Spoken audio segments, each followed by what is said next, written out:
Welcome so very much to those of you who have joined us here tonight, for those of us based in Europe, and this morning for Vandana and probably also others. I am so pleased that you came and decided to come and speak to us about this incredibly sad, but also very, very important and urgent subject. I think we've all seen the polar bears that are no longer having any ice to stand on. But I think that even for those of us who are very engaged in these issues, what you have to describe and what you are actually trying to do still gives me the goosebumps and makes me want to scream and cry and be very sad if we don't do something about it very, very quickly. So with that very joyful introduction, I'm going to hand over to Vandana to speak about what MAPS is doing to save the Arctic Sea and to basically save all of us and our, as you just said it, Vandana, our air conditioning. Thank you so much, Christina. It is an absolute pleasure to be here and to talk about MAPS, Marine Arctic Peace Sanctuary, which is the world's largest protected area. I am the general counsel for Parvati Foundation and oversee our legal operations in Canada, the US, and the UK, and attend UN conferences, liaise with world leaders and senior government officials about the MAPS Treaty. I've put together some slides that I would like to share just to give a broad overview of what MAPS is and our plan to realize it at the exponential speed required to protect all life on the planet. So perhaps what I'll do is share my screen and start with the presentation. And if you could kindly hold your questions until the end, that'd be great. I'd love to do a Q&A after the presentation. And so let's see, I'll share now. Okay. So here we have the Marine Arctic Peace Sanctuary. It's my absolute privilege to talk to you about MAPS today. We are living in an interconnected world. And I'm actually going to close my camera because I have notes. So I don't want you to be distracted by looking at me with my notes. I'd rather you focus on the images. I'll turn my camera on after the presentation. So we live in an interconnected world. We're each part of a greater whole, like drops of water in the ocean of life. And whatever we think, feel, or do ripples like a wave through this ocean and touches everyone, and then in turn touches us. We can see it in how acts of kindness can spread across the globe.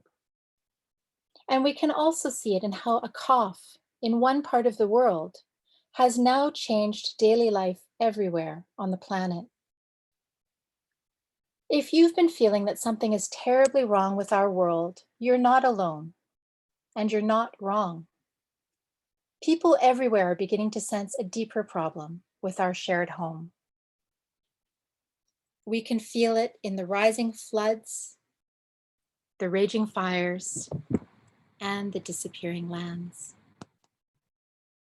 But we can also feel it in the increasing violence, stress, and divisiveness happening today in our world. It's a global emergency on all levels, and we must address it at its root. Even if the situation seems insurmountable, the truth is we have the power for profound positive change.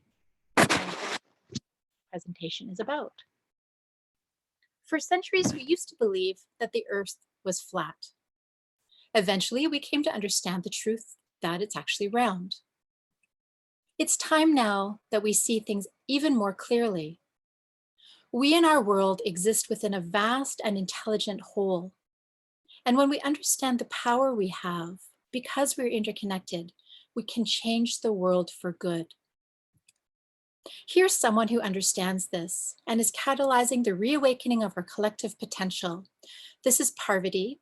She's a chart-topping, award-winning Canadian singer, songwriter, and producer. She's a co-founder of the University of Toronto's Holistic Education Program, and she's also our founder and CEO. Parvati Foundation has a uniquely effective plan for a healthy world born on the northernmost reaches of the planet.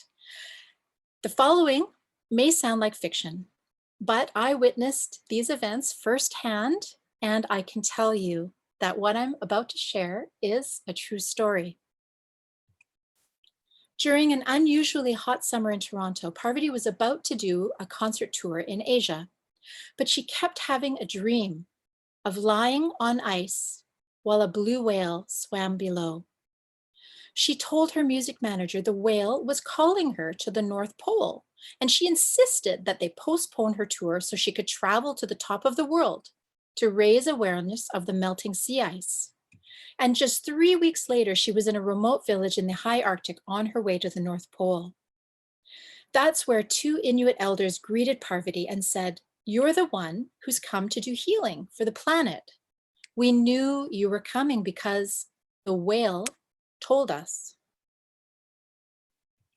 And in that moment, Parvati knew that she was part of something vast and purposeful beyond her understanding.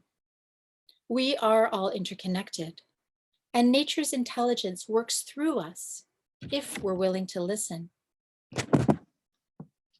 Here's Parvati making history in the northernmost musical performance ever. While Parvati was in the Arctic, she met with elders, hunters, and ecologists. She spoke on city council. She presented and performed at schools. And everyone she met gave her the same message to bring back to the South. The ice is melting. Animals are dying and people are suffering. It was clear the Arctic Ocean was sick, and that was just a symptom of a bigger problem: our collective greed and disconnected thinking that are hurting us all. After Parvati returned to Toronto, she founded Parvati Foundation with the mission to immediately protect our planetary life support system, which is the Arctic Ocean. For millions of years, long before humans ever walked the Earth, the Arctic Ocean has kept our planet cool, like an air conditioner, and healthy, like a medical mask. It does this in 7 important ways. It keeps air temperatures cool to reduce the glacial melt that causes sea level rise. It regulates our world's weather patterns that grow the food and resources we all depend on. It safeguards us from a drastic rise in global emissions, providing us with clean air. It protects us from future pandemics by helping to keep ancient pathogens frozen. It helps to balance our economies by preventing natural disasters. By doing all these, it preserves stable, healthy societies. And it also supports world peace. But the ice is melting very quickly. And governments and businesses around the world want to profit off the thaw. Now, here are some points to illustrate the seriousness of this and what it means to us and our world, and also what we can do about it. Scientists at Yale University have shown that there's 75% less Arctic sea ice in the summer than there was just 50 years ago. Where the ice once reflected half of the sun's heat back out into space, the exposed Arctic water now absorbs 90% of the heat, changing our world's air conditioner into a warming kettle. When the sea ice melts, the Arctic air warms up, and so does the land. Then sea levels rise all over the planet. At least 275 million people live in coastal cities. If we don't act now, sea level rise will redraw the map of the world and displace billions. As the ice melts, global weather patterns destabilize. Floods and droughts are on the rise, hitting hardest in vulnerable areas. A heating planet also means crop failures, as well as water and food shortages. While air pollution from burning fossil fuels kills 10,000 people a day, scientists agree that Arctic oil must stay off limits to keep the world from heating up more than 2 degrees. Arctic sea ice has been protecting us from 148 trillion kilograms of carbon dioxide being emitted into the atmosphere. This means that the newly open waters threaten our transition off fossil fuels to renewable energies. In addition, the Arctic Ocean is a safe refuge for 17 different species of whales that help us breathe, 3 of whom live there year-round. Through what's known as the whale pump effect, whales bring nutrients from the ocean depths to fertilize phytoplankton at the ocean's surface. Phytoplankton are responsible for half of the oxygen we breathe, or every other breath. Phytoplankton also capture nearly half of global CO2 production, equivalent to 1.7 trillion trees a year. But ship strikes are a leading cause of whale deaths. So exploitation in the Arctic Ocean threatens both whales and us. Commercial fishing trawlers damage the ice as well as the ocean floor. Large ships break up the sea ice and the ice becomes dirty, and it absorbs rather than reflects the sun's heat, which causes it to melt faster. Arctic ice has also been keeping thousands of years of pathogens frozen. We don't know all that's buried under the ice, but we do know it includes Spanish flu, smallpox, the plague, and anthrax. Now, you might think that these won't reach us in the South, but we know how fast a novel pathogen can travel the world. And the Arctic has another danger that multiplies this risk. Arctic soil contains methane equivalent to 4 to 5 times of all the CO2 we've emitted since 1850. As permafrost melts, methane seeps or erupts to leave craters like this. What happens in these explosions? Massive planetary warming, because methane is 30 times more powerful than CO2 in capturing heat. Scientists warn that the biggest potential methane release over a short time period would lead to inundation, extreme heat stress, droughts, and storms, with $60 trillion of damage, undermining the global financial system. The methane deposits in the Arctic continental shelf, where most exploitation takes place, are unstable. Any interference with the seabed could trigger their release. In addition, a large-scale eruption could disperse Arctic germs far and wide for a potential pandemic, in what Dr. Boris Kirchengoltz of the Russian Academy of Science has described as a catastrophe worse than Chernobyl. The Arctic Ocean was a natural peace sanctuary for millennia, but Russia and NATO states are building up military presence to claim what lies beneath the ice. The sum of all of these stresses on our world, heat, rising seas, natural disasters, crop failures, disease, economic instability, increased militarization, lead to unrest, mass migration, refugees, and violence. We must consider that the disconnected thinking that has led to these problems is now creating more and more suffering.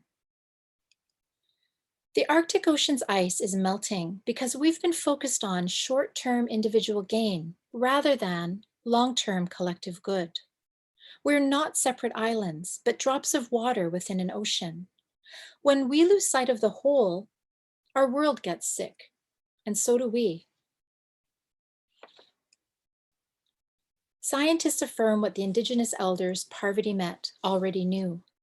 The oldest and thickest ice in the Arctic Ocean has declined by 95%. And every second, 14,000 tons of Arctic ice melts into the ocean, threatening our survival. Pulitzer Prize-winning Harvard biologist Edward O. Wilson says we must protect half of the planet to prevent mass extinction. And over 14,000 scientists from almost every country have warned humanity to immediately change our ways. The problem is huge, but there is an effective, practical, and immediate response. And that's MAPS, the Marine Arctic Peace Sanctuary, which protects all life by safeguarding the entire Arctic Ocean north of the Arctic Circle. It unites humanity in creating the largest protected area in history and stopping the exploitation that puts us all at risk. In white here is MAPS. It's 8 million square kilometers. It's like a protective mask for our world.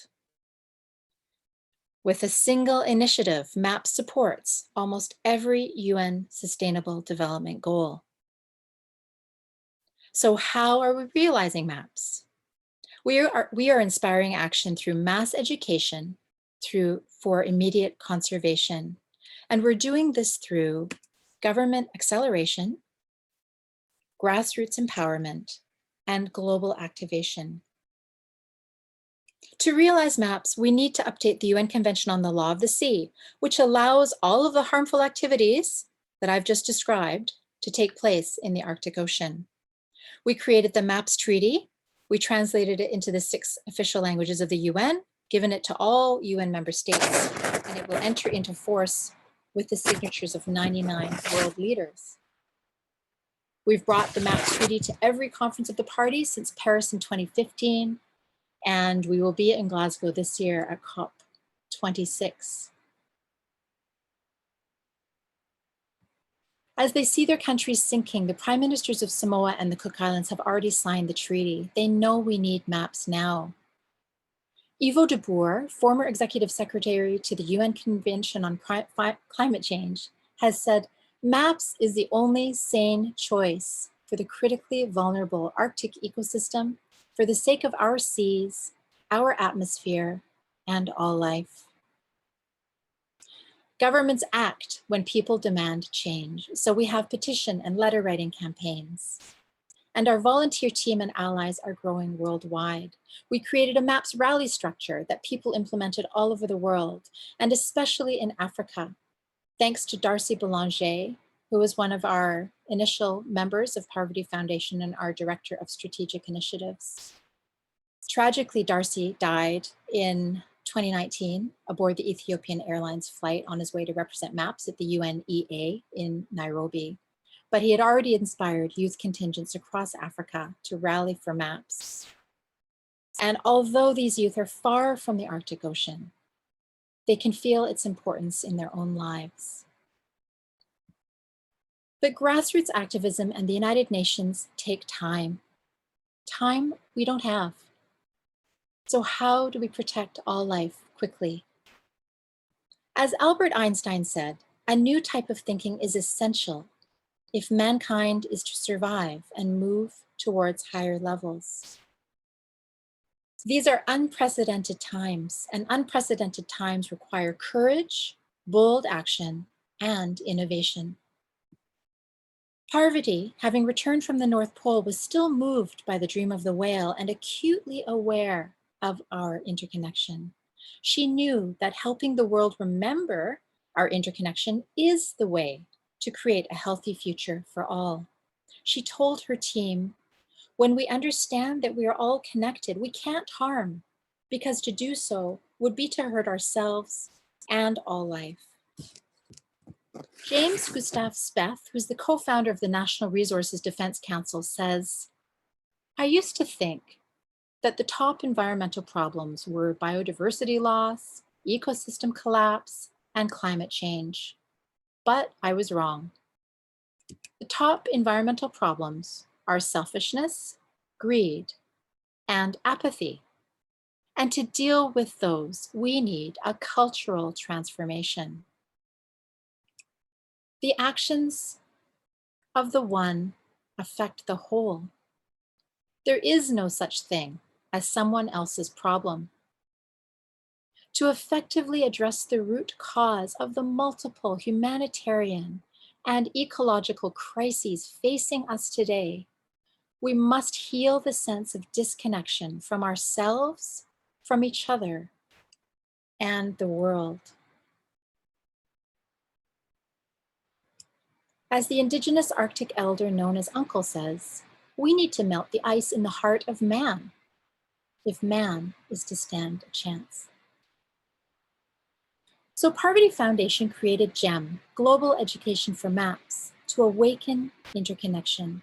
GEM is specifically designed music, yoga, words, TV, web, and events to educate the world about maps and also activate the most potent catalyst for social change, the hearts of humanity. Scientists from the University of California, Berkeley, affirm that artistic creations such as songs and films that help us connect with nature are crucial at a time like this, when nature needs our attention and care more than ever. By harnessing the power of modern media to reach multiple demographics all at once, with 6 campaigns, 7 albums, 14 books, TV content, anime, apps, gaming, touring, rallies, school presentations, and VR, we can penetrate, permeate, and pervade the global conversation with maps at the required exponential speed. Maps has now become an unstoppable worldwide movement with representation in 24 countries, international law in the making, 49 coalition partners, including the Jane Goodall Foundation and Sylvia Earle's Mission Blue, growing youth initiatives, and multiple inspiring campaigns. Out of compassion, we are courageously protecting all life with maps. Maps acts upon what COVID-19 is teaching us. What happens in one part of the world affects everyone. Every day, as many as 200 species disappear from our world forever in an ongoing mass extinction crisis. And over 2 billion people lack regular access to nutritious and sufficient food. The World Bank estimates that in 2013, 1.6 billion people were living in countries and regions with absolute water scarcity. And that number is expected to rise to 2.8 billion by 2025. According to the global insurance company Aon, over the most recent decade, weather-related natural disasters cost $2.5 trillion US globally. And that number was up 64% on the previous decade. Right now, people in areas already affected by the melting Arctic sea ice can only dream of the luxury of social distancing, or even getting enough water to wash their hands. In many parts of Africa, malaria and cholera are on the rise due to increased heat and flooding, while locust swarms lay waste to crops. Self-isolation means little to people who face the risk of death daily just to get enough to eat. We owe it to all life to act now. MAP supports 15 UN Sustainable Development Goals. It secures 99 treaty signatures from world leaders to create the world's biggest park. It keeps 148 trillion kilograms of CO2 out of the atmosphere. And it affects the lives of every single person on the planet. The bottom line is this. Today's global ecological and humanitarian crises affect everyone. And we must inspire international action for maps now, while there's still time. All people all around the world need to know that a healthy future is possible. We can get there together. Maps is not just a circle around physical space. Maps encircles all of humanity and nature equally. It repatterns how we see ourselves, each other, and the world. Maps is not only a boundary that protects nature, nor is it just a boundary that protects the fate of humanity. Maps redefines our values to support the collective good. Through maps, we move beyond greed, divisiveness, and agitation, and we embrace the power of choice in this moment. We accept responsibility to act from compassion, interconnection, and peace. MAPS is not just a legal sanctuary, it's an invitation to create a peace sanctuary within each one of us. MAPS embraces all life as one Earth family, and the future of MAPS belongs to each one of us. MAPS is a voice for everyone. and we are all called to ensure its realization. These leaders, artists, activists, scientists, and wellness experts know that we need maps now to bring our world back from the precipice. There's never been a better time for courage that recognizes our inherent interconnection and action that arises out of compassion for all. It began with a dream, and we could keep it that way. Or we could make it a reality and literally save the world. This is a pivotal moment in human history, and the clock is ticking. Fortunately, the choice is ours. Those are my contact details. And I'd love for you to get in contact with me to discuss how you can be part of the realization of MAPS, along with our all-volunteer team.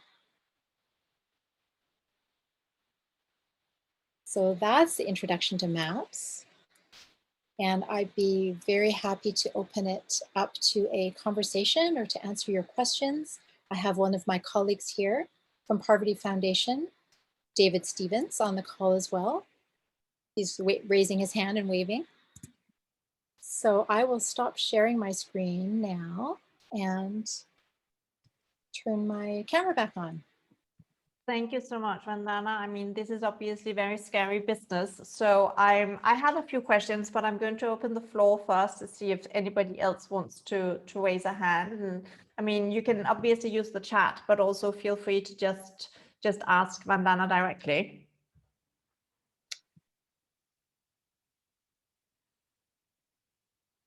Well, I might start off then and ask So the efforts you're making now, you spoke about, you know, your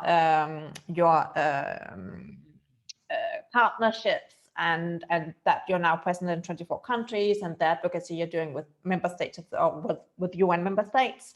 Do you see, like, over the past, let's say, over the past 12 months with everything that's happening in the world, do you see that people are more aware and that there is more attention, not only to, let's say, pay lip service and sign up, but to actually act? I don't know if I would say there's more. I feel like COVID has caused some, you know, it's caused a bit of a stall in the sense that we haven't been able to gather together personally, you know. So a lot of our volunteer base and, you know, activation was happening, you know, in the streets, you know, holding rallies, activating people that way. And of course, that hasn't been possible during COVID times, nor have the events at the United Nations events have all been canceled. We were supposed to actually feature at the UN Oceans last year as part of their opening ceremony, and that was scheduled for June of last year. But then it got canceled, you know. So that has frankly been a bit of an obstacle for us. The one we're trying to surmount just through using technologies such as this and opportunities such as this to get the word out about MAPS.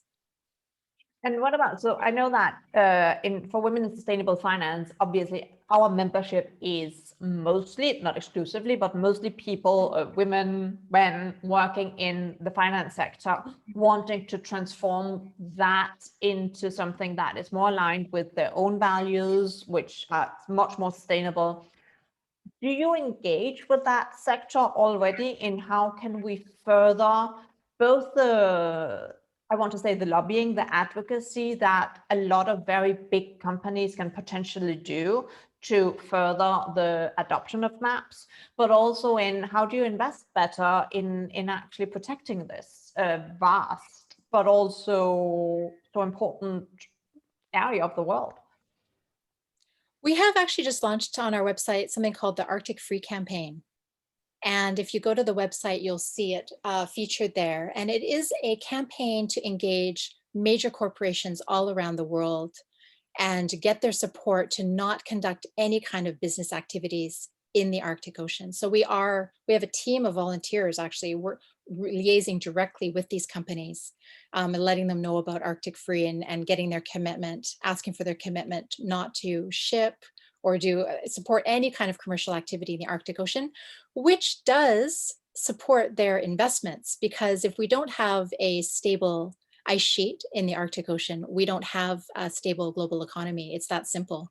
It's keeping the ice protected and preserved to the maximum extent possible is like an insurance policy for all business in the world. And how receptive are people to this? Do you feel in the business? Yes, well, there's some very high level meetings happening. So yes, they're receptive. There are major corporations, which I won't name, but we've just launched this, a couple of weeks ago. So it's in its early stages, but it's getting a lot of momentum. And it's very exciting and heartening. And the companies understand, they understand the issue. I mean, humans, we've never lived on the planet without that ice.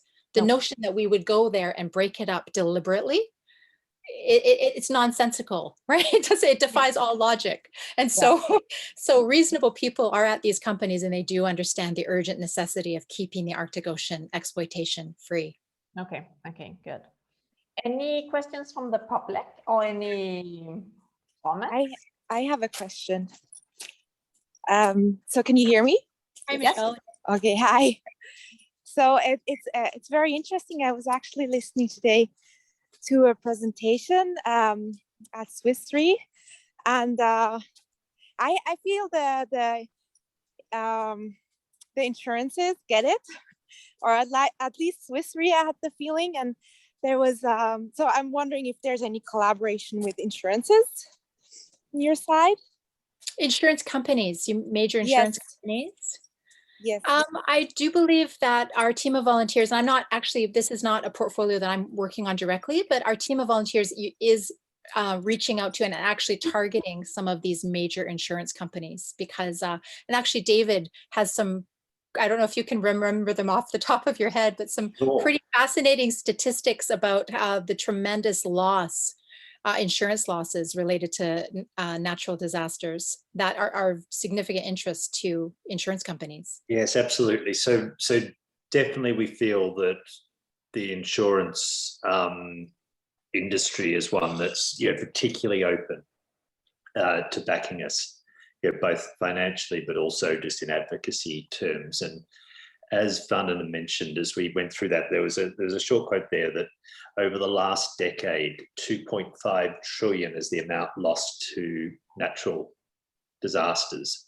Now, of that, the global insurance industry tends to pay out roughly about 30%. So that's about 70 billion over the decade. Now, so just in itself, to reduce that, the insurance industry itself and sort of the reinsurers underlying the industry, stand to make significant savings. But also it's when you dig into those numbers more, not surprisingly, of that sort of 30% that pays out, it's disproportional. So the US itself gets about 70 or 80% of its natural disasters covered. So once you take out the US and then Europe and the UK, you're starting to look at the less developed world really lose about sort of 90 to 95 cents in the dollar from these natural disasters. So once again, the countries that can least afford it get hit, the absolute most. And when we see these natural disasters, it is those countries that's getting more of the natural disasters itself. So there is both the financial argument to make to the insurance industry in itself that it's just good business sense to get behind MAPS, but it's also a reinvestment to helping these developing countries, which just really suffer from the natural disasters much more than any of us that are fortunate enough to live in developed countries do.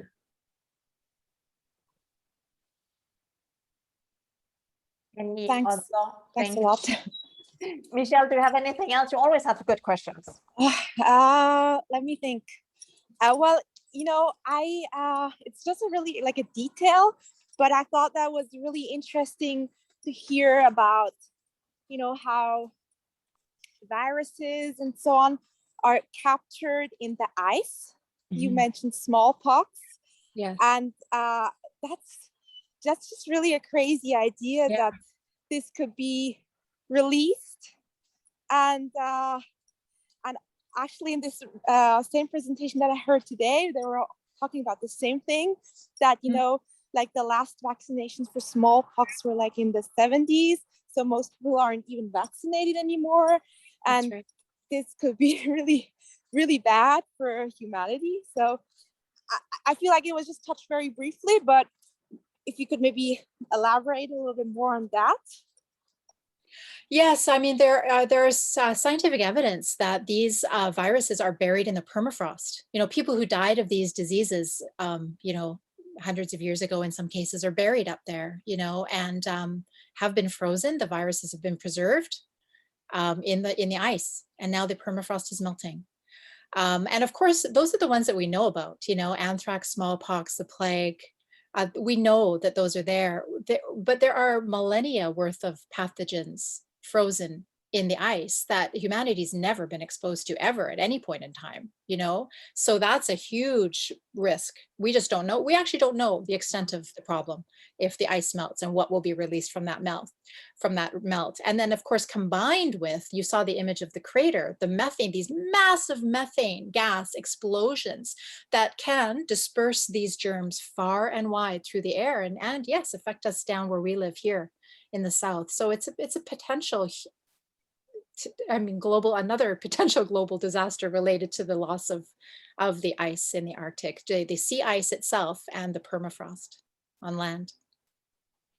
I know this goes a little bit beyond what MAPS does, but do you, I mean, I guess you do know, but is there the possibility, I mean, one thing is to stop this, I mean, which is already super important, but if we stop doing the harmful things to the ice, is it actually going to recreate? Or is what have been lost forever? I mean, well, that's a great question. It really depends on what the world decides to do, really. I mean, we have to adhere to the commitments that we made in the Paris Agreement to reduce CO2 emissions. It's greenhouse gas emissions that are causing the ice to melt. You know, the ice melting then exposes, you know, the methane buried in the permafrost to be released. You know, the methane isn't even calculated in any of the IPCC reports. So it's a very scary proposition having that methane be released into the atmosphere. So I really believe that if humanity can start to shift, at least coalesce around protecting the Arctic Ocean for the sake of all, it will compel a global shift to renewable energies, because all of a sudden, the billions of barrels of oil and gas that are in the Arctic seabed will not be accessible. So countries will be forced to comply with the commitments they made in the Paris Agreement. That will reduce CO2 emissions, and the ice will have an opportunity to grow back if it's not being continually broken up by all of this agitating commercial activity. I mean, it has to be left alone. Like with any wound, if we have a wound on our arm, a scab forms, we can't pick it. It will never heal. We have to leave it alone, put a bandage over it, and let it heal. And that's what the opportunity that MAPS gives to the Arctic Ocean for the ice to grow back. Yes. Okay. And I think there was some, again, there were a couple of things mentioned about the methane, but just for those of you, again, with sort of numbers bent. So methane is estimated to be 30 times more heating to the atmosphere than CO2. And once they convert how much methane they believe is buried in the permafrost, they estimate that if that got released, it's 4 to 5 times the amount of all the CO2 that's been done since the Industrial Revolution in the 1850s. So, you know, none of us need to be scientists to work out if all that goes at once or a lot of it in one of these massive explosions. Just anything we've heard about warming and stuff to date is going to be nothing to what this increment could be.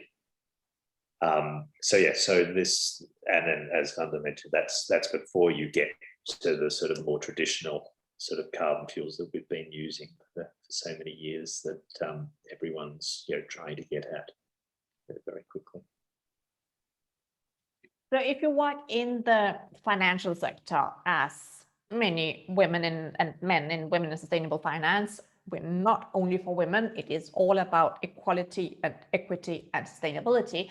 What are the actions that you can take within your company, for instance, or within your little sphere to try to not only make people more aware, but actually to have actions that help the creation of maps?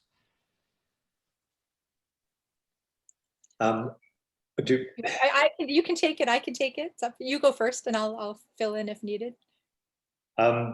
So look, there's many things. So Vandana and I will add a few each, but I think that awareness and just the understanding. So as Vandana sort of articulated so well towards the start, one of the problems we have is we've lost the recognition of how interconnected we are as humanity, but not just humanity, with plants, the planet, all life. And the thought that we can continue to go on,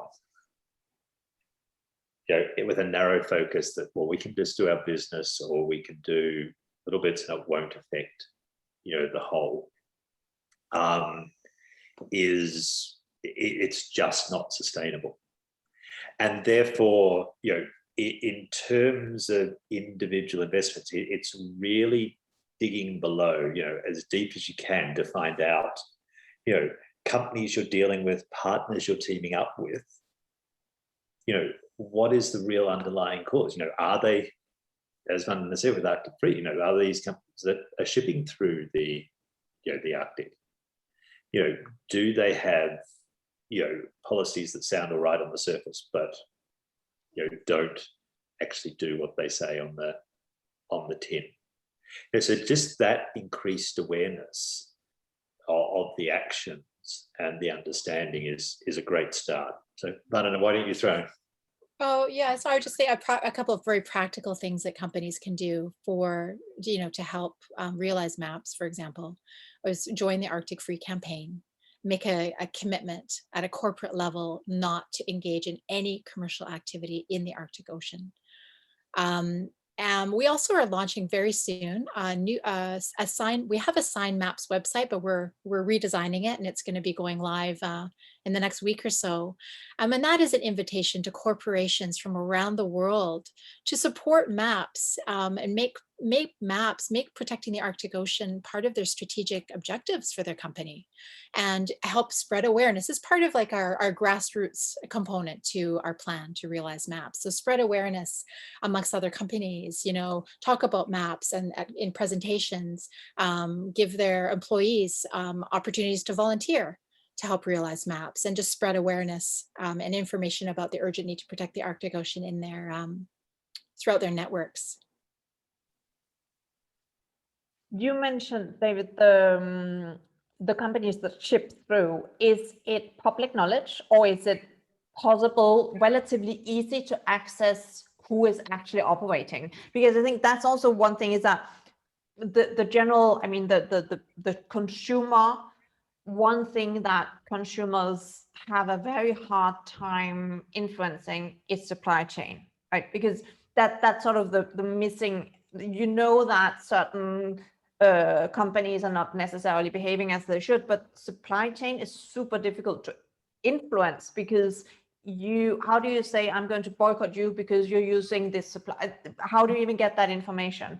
And that's probably also that, and the huge amount of money that's actually going to shipping might also be one of the reasons why this is an industry that it's pretty hard to engage. So I wanted to ask, is it public, or is it relatively easy to access the information about who is actually violating, because that's what they're doing, the ice when they operate?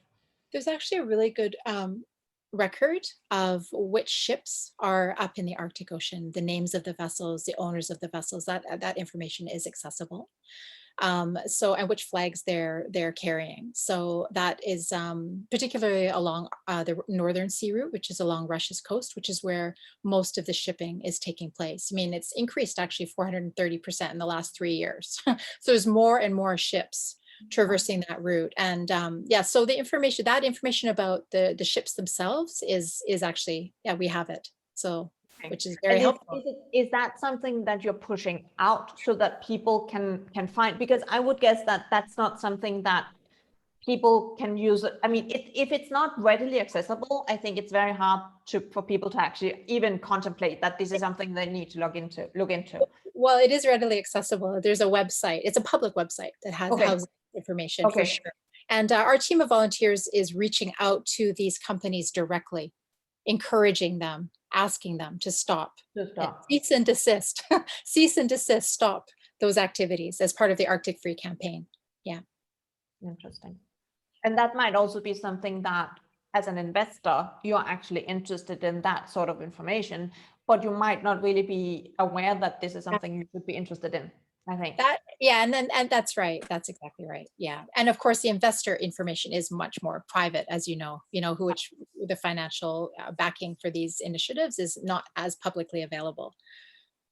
But when a company comes on board and joins our campaign, then they assure us that there is that all of their supply chain has agreed to not engage in Arctic Ocean exploitation. Michele, did you have I saw you unmuted. Well, it's such a complex topic. I don't even know where to start. Yeah, I just this is just like one aspect, and I wonder how much percentage that even is of this whole problem. So like the ships, the companies that have ships in the Arctic Ocean and causing all the harm. I mean, this is just one component, and each. So it'd be interesting to know, how much do you estimate is the percentage of harm that they are doing? Because there's also, there's all the companies in the world, every human, me included, that it just all adds up in regards to, global warming. Absolutely. Yeah. And it's easy to just target the obvious, how you say, the evil ships or whatever companies that are right there causing the harm. I think it's easy, but I think, yeah, it's about awareness. That's just one layer. I guess there's so many different layers to it. That's absolutely true. And because we've all played a part in getting the world coming to the precipice that we're at now. And it's incumbent on all of us to shift our perspective, to start thinking more collectively, as opposed to what's in this for me and what is my own self-serving interest, and that's a shift that needs to happen inside all of us. And that's part of our global education strategy for MAPS. It helps awaken people to that, remembering that sense of interconnection, so that we're not thinking about ourselves as isolated islands. We're remembering we're part of a greater whole, and we have a responsibility as part of a greater whole to act in a way that benefits the greater whole. So that is part of what, when we launch our global education strategy, that messaging is a key component, along with, the practical messages about, hey, did you know the ice in the Arctic is melting? Because, people in the Caribbean may not be thinking about that as much. It's not necessarily in the news. So making sure that message, the ice is melting, is disseminated worldwide, and that no matter where you live, it's directly impacting your life. And there's something you can do. You can sign the petition. You can call on your world leader to sign the MAPS treaty. And together, let's unite humanity around this common goal to protect the Arctic Ocean for the greater good. But in the meantime, we do have to target those companies that are up there breaking through the ice, because that is our life support system, and that ice needs to be left alone to the maximum extent. And maybe if I can just sort of add something to your question, Michele, from a different perspective, and people haven't guessed from now, I do come from a finance background myself, and it's where I spend most of my time with the foundation. So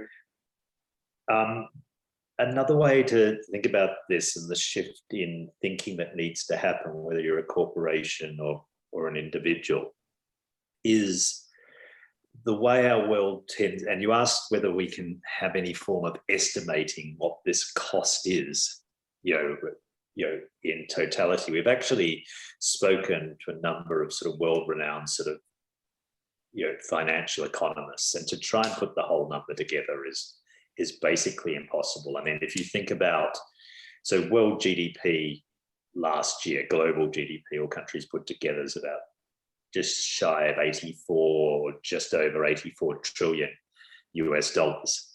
So you only have to shave a percentage point off that, and you're already in huge numbers, aren't you?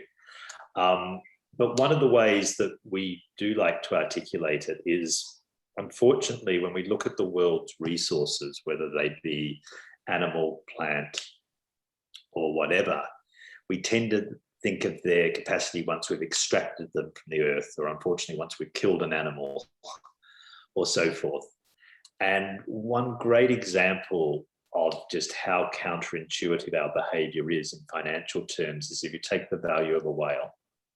Now, a whale is estimated at around, at the most, a large whale, if you killed it, you sold off the parts and all you get from a whale at about 60 to 70,000 US dollars. The financial economists have come up with a number for every whale on the planet. And I think its value of being alive is 2 million. Yeah, I saw, I'm sorry, I got old because I saw that just the other day, that a living whale is worth 2 million. Yeah.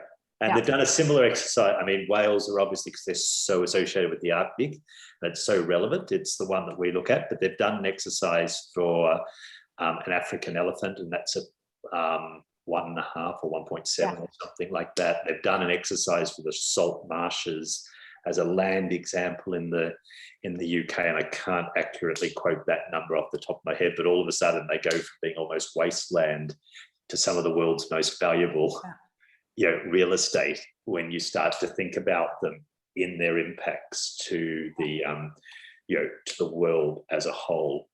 So again, sort of in response to both this question but the earlier question, this is something we can start to do to help pivot the thinking. I think that, sorry, Vandana, I see you're poised to say something too, but I think that's exactly it, is that, there will be people that will react to we need to do this because it's common sense, but common sense is not very common.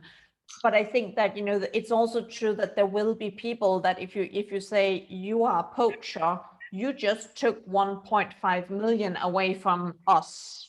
That's a different argument that I actually think with some will resonate more. And I don't really care what argument resonates, as long as something resonates. And it's a really interesting exercise that people are now doing this to really bring that to the forefront and say, this is actually costing all of us, not just the lives of everybody, but it has a monetary value. And as unfortunately, I think for some, that's the argument you need to make.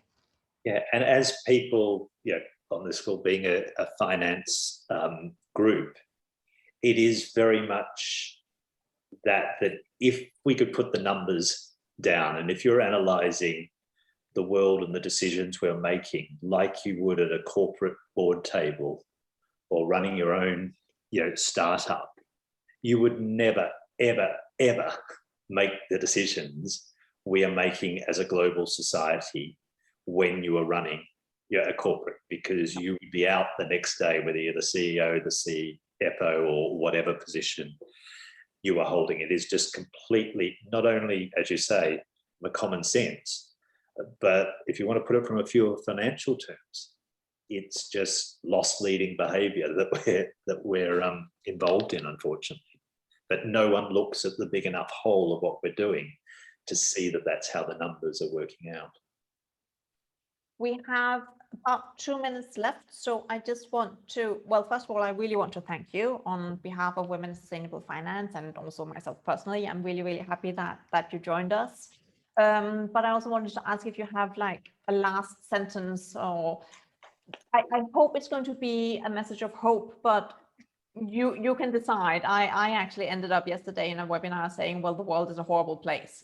And then I tried to move on and not end it on that note. So Yeah, so thank you, Christina. It has to be a message of hope, and maps, that's really what maps gives. It's hope. You know, it's hope for a better future. It's a way out of the despair that we face daily when we look at the news. You know, I read the news and I look at what's happening and I think, but there's maps, you know, there's a way that humanity can come together united, you know, across all religions, all cultures, all nations, all languages. We can all agree to come together and create the world's largest protected area with the intention to protect all life now and for generations to come. So, I mean, it's a wonderful initiative, and I'd be so grateful to hear, just to be in contact with anyone on this call. If you'd like more information, please get in touch either through Christina, or if you happen to write down my contact details, or on LinkedIn. And thank you so much for this opportunity. It's been a pleasure to talk about maps with you and women in sustainable finance. thank you so much. Thank you for everybody who participated. And well, let's go on and save the world, shall we? Sounds great. Thank you so much, everyone. Thank you Thanks, so everyone. much. Thanks, Christina. Good to see you again, David. Thank you so much. Take care. Bye. Thanks so much. Bye-bye.